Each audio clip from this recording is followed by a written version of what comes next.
Boa tarde a todos. Hoje eu vou estar resolvendo essa questão que trata sobre vozes verbais.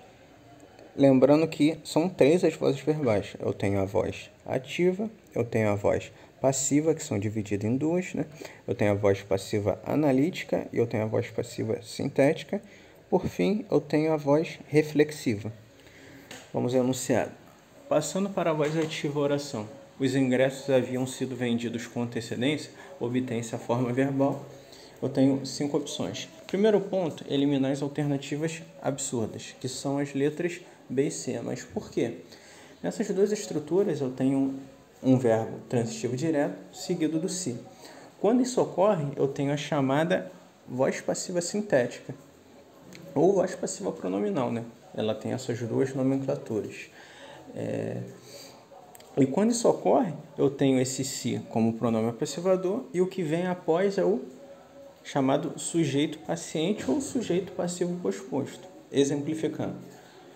Quando eu falo vendem-se casas, eu posso pegar esse período e transpor para a voz passiva analítica, que é a voz que está explícita no período.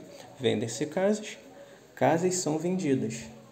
E o que é o sujeito do período? Justamente casas. Então, essa estrutura, tanto da letra B quanto da letra C, é uma estrutura de voz passiva sintética. E a questão ela aborda a voz ativa, então já posso eliminar as letras B e C.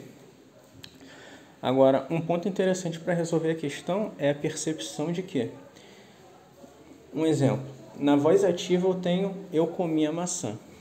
Se eu for transpor esse período para a voz passiva analítica, eu vou ter a maçã foi comida por mim.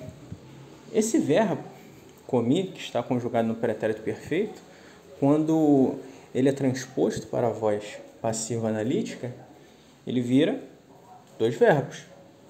Se eu tenho um verbo na voz ativa, na voz passiva analítica eu vou ter 2 verbos. Se eu tiver 2 verbos na voz passiva analítica, eu vou ter um verbo na voz ativa. E assim, vice-versa. Se eu tenho 3 verbos na voz passiva analítica, eu vou ter 2 verbos na voz ativa. É só fazer uma simples associação. Se eu tenho um verbo na voz ativa, na voz passiva eu vou ter mais um. Se eu tenho 2 na voz passiva, eu diminuo 1 para caber na voz ativa. E como eu tenho 3 na voz passiva, eu tenho 2 na ativa. Então eu já elimino a letra A. Agora, eu não posso atrelar a nenhum ser essa venda de ingressos. Então, como eu faço para colocar o período na voz ativa? Eu crio uma estrutura como se o sujeito fosse indeterminado, ou seja, o verbo ele fica na terceira pessoa do plural. Então, a construção correta é haviam vendido os ingressos com antecedência. Se eu fosse transpor essa voz ativa, os ingressos haviam sido vendidos com antecedência. Então, o gabarito é a letra D. Revisando, quando eu tenho uma voz ativa com um verbo, eu vou ter uma voz passiva com 2 verbos. Se eu tenho uma voz ativa com 2 verbos, eu tenho uma voz passiva com 3 verbos. Se eu for da ativa para a passiva analítica, eu somo um verbo. Se eu for da passiva analítica para a ativa, eu diminuo um verbo. E a estrutura da voz passiva analítica é o verbo ser mais particípio do verbo principal.